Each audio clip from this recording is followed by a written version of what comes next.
Ieri mattina a Massanzago, nell'Alta Padovana, un operaio 55enne originario di Trebaseleghe stava lavorando in un cantiere edile. Un cantiere dove a un certo punto un cavo della gru ha ceduto, facendo sì che l'uomo nel giro di pochi secondi sia precipitato da un'altezza di 10 metri, venendo poi travolto dall'intero carico che la gru teneva in sospensione. Non ce l'ha fatta Mirko Bottacin, operaio 55enne, ennesimo morto sul lavoro nella nostra regione.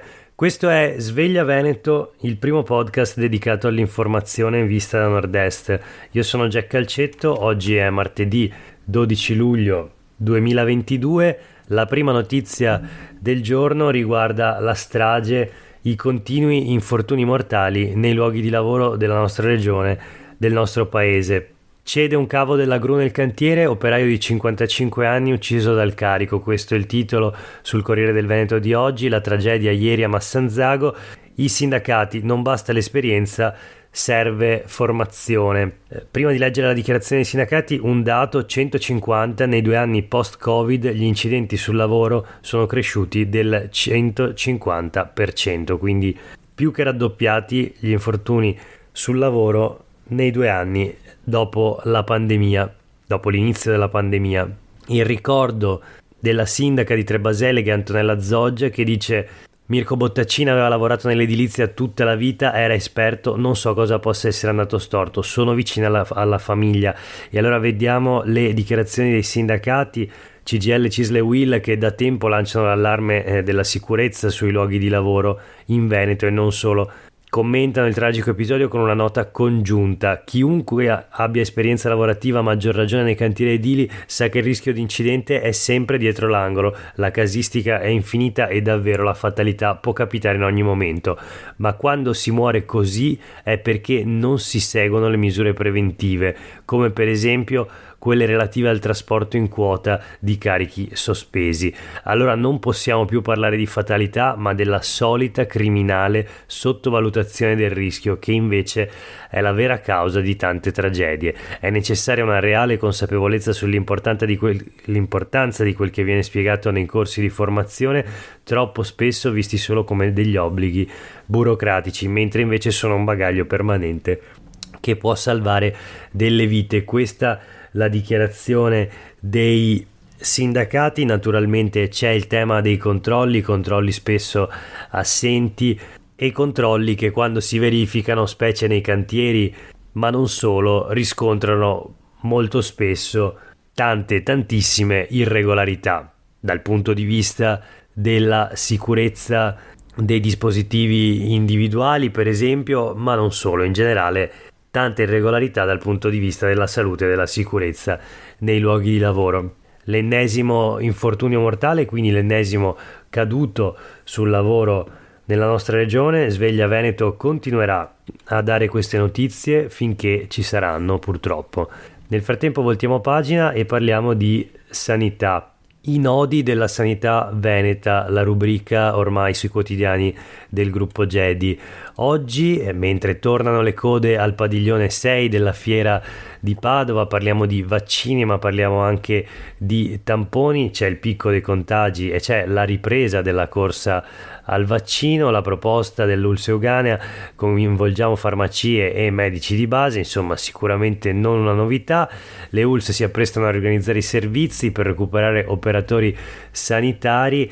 L'attività di contact tracing verrà demandata al personale delle Coop, ma c'è davvero ancora il tracciamento? La domanda che tutti noi forse ci facciamo già dall'inizio della pandemia, o comunque dopo la prima fase del lockdown, quando si è cominciato a parlare di tracciamento.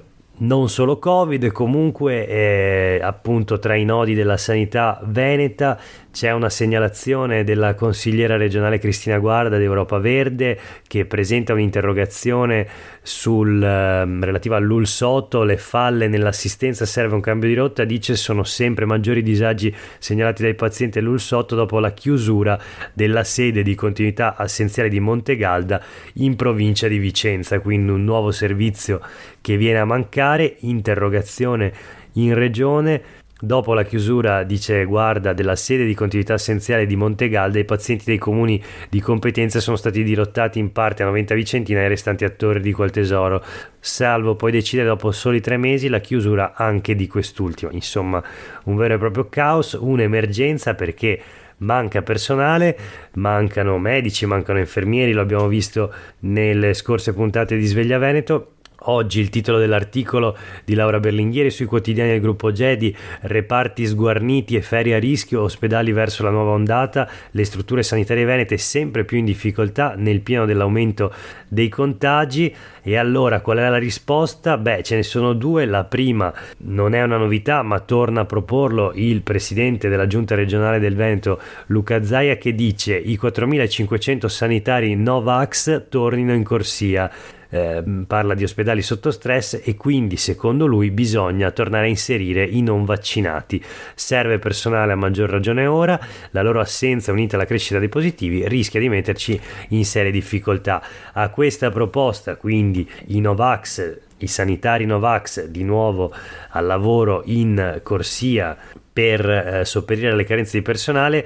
A questa proposta già ha risposto il presidente dell'Ordine dei Medici di Venezia nei giorni scorsi con un secco no. Sarebbe sostanzialmente un cattivo messaggio nei confronti di chi si è vaccinato, e non è questa la soluzione al problema ormai cronico della carenza di personale. Oggi in qualche modo risponde, o comunque dà una seconda lettura, il segretario regionale della funzione pubblica CGIL del Veneto, Ivan Bernini, che dice: serve un piano straordinario di assunzioni, i medici ci sono se pagati adeguatamente. Insomma, il tema è proprio questo: i medici ci sono, soltanto che stanno andando a lavorare nel privato. Non vale soltanto per i medici, lo abbiamo visto, vale anche per gli infermieri, ma per tante altre figure professionali della sanità. I professionisti ci sono, basta pagarli. Questo è un concetto, un principio che si applica non solo naturalmente in sanità, si applica in qualsiasi contesto del cosiddetto mercato del lavoro. Quando si dice che non si trova una certa figura, non si trovano lavoratori in un certo settore, ebbene è molto probabile che questi lavoratori non siano pagati a sufficienza o che non trovino condizioni di lavoro dignitose e quindi vadano a lavorare da un'altra parte. È un po' quello, semplificando, che sta succedendo alla sanità pubblica del Veneto e non solo, ma non è così secondo la presidente della commissione consigliare sanità e sociale Sonia Brescaccin, esponente della Lega, naturalmente appunto presidente della quinta commissione del Consiglio regionale del Veneto, che dice che in Veneto c'è meno sanità privata che altrove, con dei numeri riportati dai quotidiani del gruppo Gedi. Dice: rappresentano il 30% in termini di posti letto sul totale, erogano il 26,8% del totale delle dimissioni, pesando per il 13% della spesa ospedaliera. In Veneto invece siamo ben lontani da questi numeri, che deduco siano quindi nazionali. Le istituzioni sanitarie di diritto privato rappresentano il 16,5% per quanto riguarda i posti letto. Quello che probabilmente, anzi che sicuramente però non dice in questo caso la presidente leghista della Commissione Sanità, è se questa percentuale del 16% sia cresciuta o si sia ridotta nel corso degli anni. È naturale che la sanità, le prestazioni sanitarie pubbliche ancora in Veneto siano erogate prevalentemente da strutture pubbliche e non dal privato accreditato, ma la tendenza invece è di uno spostamento sempre maggiore, in particolare di alcuni tipi di prestazioni verso il privato. L'abbiamo visto nelle scorse puntate, i dati sono dell'ULSS 3, nel ULSS 3 di Venezia, come peraltro conferma la stessa Brescaccina nella sua dichiarazione, la di oggi.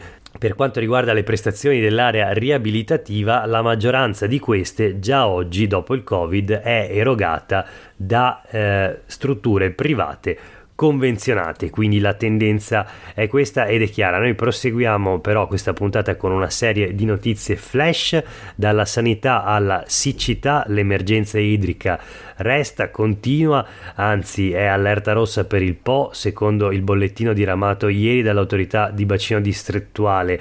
L'emergenza resta quindi gravissima, acqua potabile a rischio, preoccupano assenza di pioggia, aumento delle temperature e rialzo del cuneo salino. L'autorità parla di intrusioni salmastre vicino all'impianto che serve 750.000 persone.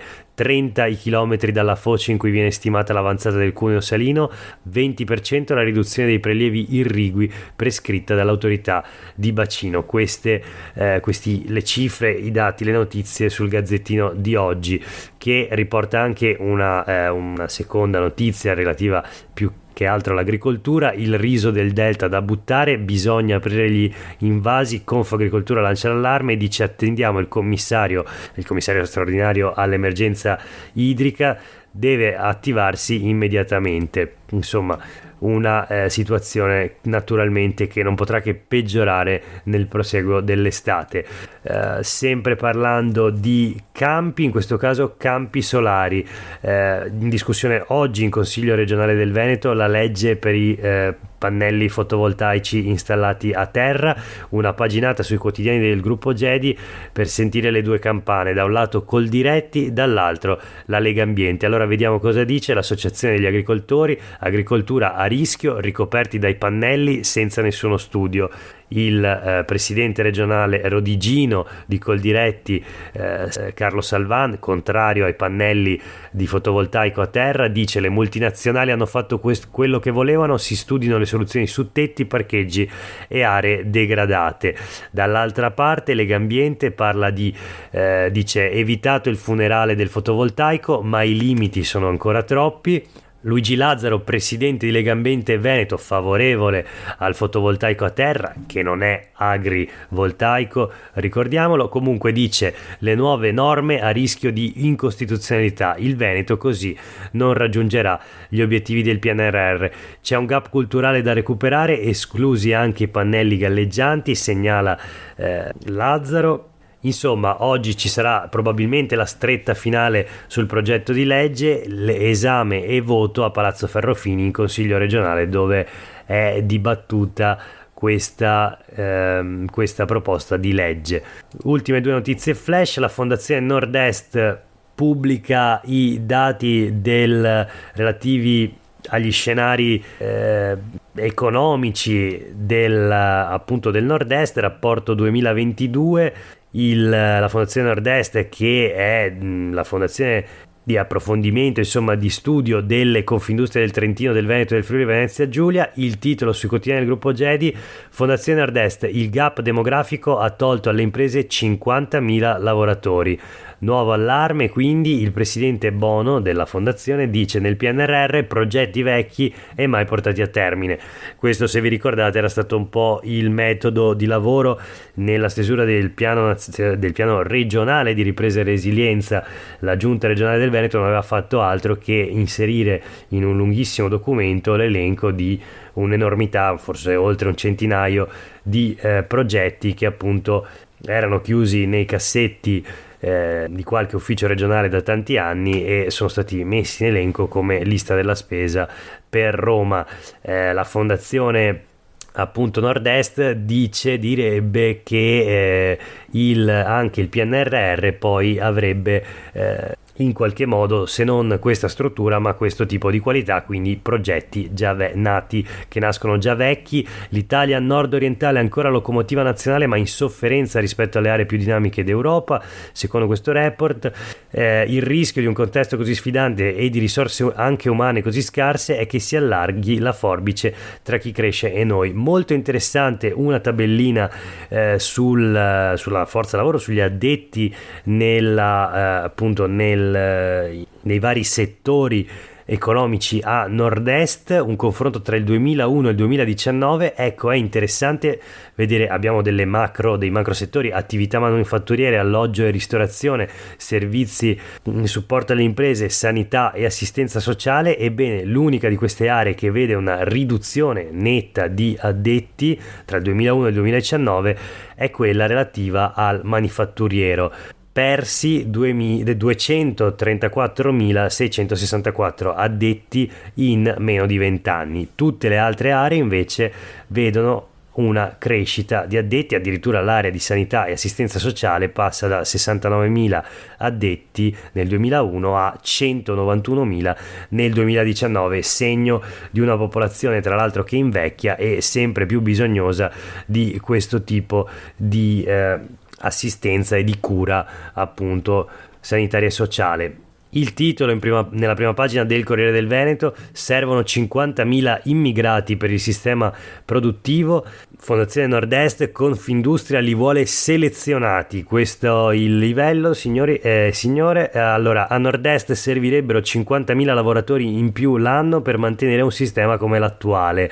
È il passaggio chiave del rapporto 2029 di Fondazione Nord-Est, presentato ieri a Mestre, un dato causato da una denatalità drammatica, e il presidente regionale di Confindustria Enrico Carraro chiede quote d'ingresso selezionate. Ecco, questo è un po' l'attacco dell'articolo che spiega il senso del titolo così stringato e così, diciamo, di impatto.